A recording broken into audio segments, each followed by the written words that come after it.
Hello ಸ್ನೇಹಿತರೆ, ಎಲ್ಲರಿಗೂ ನಮಸ್ಕಾರ. ಎಲ್ರು ಹೇಗಿದ್ದೀರಾ? ಎಲ್ಲಾ ಕಡೆಯಲ್ಲೂ ಜೋ ಅಂತ ಮಳೆ ಸುರಿತಾನೆ ಇದೆ. ಸಾಮಾನ್ಯವಾಗಿ ಈ ಮಾಸದಲ್ಲಿ ಮಳೆ ಇರ್ತಿರ್ಲಿಲ್ಲ, ಆದ್ರೆ ಅದೇನೋ ಈ ಸಲ ಮಳೆ ಜೊತೆಗೆ ಇದೆ. ಹಬ್ಬ ಮಳೆ ಬಂತು ಅಂತಂದ್ರೆ ಏನ್ ಕೆಲಸ ಮಾಡೋದಕ್ಕೂ ಮನ್ಸೇ ಇರೋದಿಲ್ಲ. ಆದ್ರೂ ನಾವೇನಾದ್ರೂ ಮಾಡ್ಲೇಬೇಕು, ತಿನ್ಲೇಬೇಕು. ಹಾಗಂತ ನಾವು ನಮ್ಮ ಆರೋಗ್ಯದ ಕಡೆ ಕೂಡ ಗಮನ ಹರಿಸ್ಬೇಕಾಗತ್ತೆ.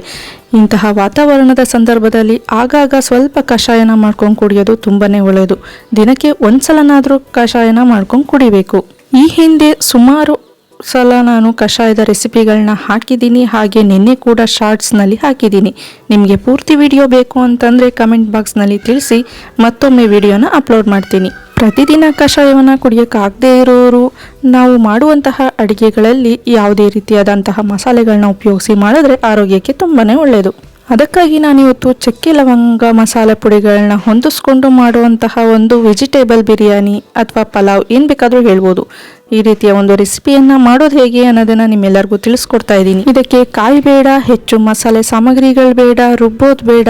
ನಿಮಗೆ ಯಾವಾಗ ಫ್ರೀ ಇರುತ್ತೋ ಅವಾಗ ಒಂದ್ಸಲ ಈ ಮಸಾಲ ಪುಡಿಯನ್ನು ರೆಡಿ ಮಾಡಿಟ್ಕೊಂಡ್ರೆ ಸಾಕು. ಈ ರೆಸಿಪಿಯನ್ನು ದಿಢೀರ್ ಅಂತಾನೆ ಮಾಡ್ಕೊಳ್ಬೋದು.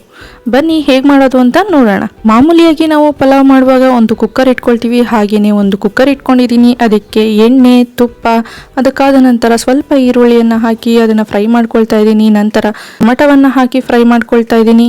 ಉದ್ದುದಕ್ಕೆ ತರಕಾರಿಗಳನ್ನ ಹೆಚ್ಕೊಂಡು ಬೀನ್ಸು, ಕ್ಯಾರೆಟು, ಆಲೂಗೆಡ್ಡೆಯನ್ನು ಹಾಕಿ ಫ್ರೈ ಮಾಡ್ಕೊಳ್ತಾ ಇದ್ದೀನಿ. ಈ ಮೊದಲೇ ನಿಮಗೆ ತಿಳಿಸಿದ ಹಾಗೆ ಪಲಾವ್ ಪುಡಿಯನ್ನ ನಾನು ಮನೆಯಲ್ಲೇ ತಯಾರು ಮಾಡಿದ್ದು. ಈ ಪುಡಿಯನ್ನ ನನ್ನ ಖಾರಕ್ಕೆ ಅನುಗುಣವಾಗಿ ನಾನು 3 ಸ್ಪೂನನ್ನು ಹಾಕೊಳ್ತಾ ಇದ್ದೀನಿ. ನೀವು ಹೇಗೆ ಮಸಾಲೆ ಪುಡಿಯನ್ನು ತಯಾರು ಮಾಡಿರ್ತೀರೋ ಅದರಂತೆ ನೀವು ಹಾಕೊಳ್ಳುವಂಥ ಮಸಾಲೆ ಪುಡಿ ಕೂಡ ವ್ಯತ್ಯಾಸ ಮಾಡ್ಕೊಳ್ಬೋದು.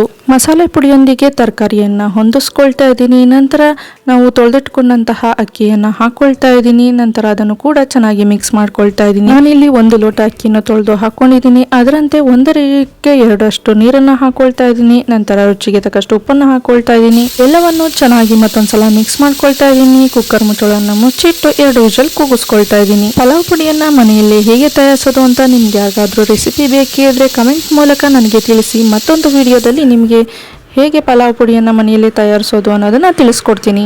2 ವಿಷಲ್ ಕೂಗಿಸ್ಕೊಂಡು ಆರಿಸ್ಕೊಂಡಿದ್ದೀನಿ. ನೋಡಿ ಇಲ್ಲಿ ಎಷ್ಟು ಚೆನ್ನಾಗಿದೆ ಅಂತ. ಈಗ ಎಲ್ಲವನ್ನ ಚೆನ್ನಾಗಿ ಮಿಕ್ಸ್ ಮಾಡ್ಕೊಳ್ತಾ ಇದ್ದೀನಿ. ಈ ಚಳಿ ಗಾಳಿ ಮಳೆಗೆ ಬಿಸಿ ಬಿಸಿಯಾಗಿ ಏನೇ ತಿಂದ್ರೂ ತುಂಬಾನೇ ರುಚಿಯಾಗಿರುತ್ತೆ. ಹಾಗಾಗಿ ಚಕ್ಕೆ ಲವಂಗ ಎಲ್ಲಾನು ಉಪಯೋಗಿಸ್ಕೊಂಡು ರುಚಿಯಾಗಿ ಸಿಂಪಲ್ ಆಗಿ ಮಾಡಿದ್ದೀನಿ. ರುಬ್ಬೋ ಅವಶ್ಯಕತೆ ಇರೋದಿಲ್ಲ, ಹೆಚ್ಚು ಗಡಿಬಿಡಿ ಇರೋದಿಲ್ಲ. ನಿಮಗೆ ಫ್ರೀ ಆದಾಗ ನೀವು ಪೌಡರ್ ರೆಡಿ ಮಾಡಿಟ್ಕೊಂಡ್ರೆ ದಿಢೀರ್ ಅಂತ ಹೇಗೆ ಮಾಡ್ಬೋದು ಅಂತ ನೋಡ್ಕೊಂಡ್ರಿ ಅಲ್ವಾ. ಇವತ್ತಿನ ರೆಸಿಪಿ ನಿಮ್ಮೆಲ್ಲರಿಗೂ ಇಷ್ಟ ಆಗಿದೆ ಅಂತ ತಿಳ್ಕೊಳ್ತೀನಿ. ರೆಸಿಪಿ ನಿಮ್ಮೆಲ್ಲರಿಗೂ ಇಷ್ಟ ಆಗಿದ್ರೆ ದಯವಿಟ್ಟು ಈ ನನ್ನ ಚಾನಲ್ ಅನ್ನ ಸಬ್ಸ್ಕ್ರೈಬ್ ಮಾಡಿ, ಲೈಕ್ ಮಾಡಿ, ಕಮೆಂಟ್ ಮಾಡಿ, ಹಾಗೆ ನಿಮ್ಮ ಫ್ರೆಂಡ್ಸ್ಗಳಿಗೆ ಶೇರ್ ಮಾಡಿ. Thanks for watching guys.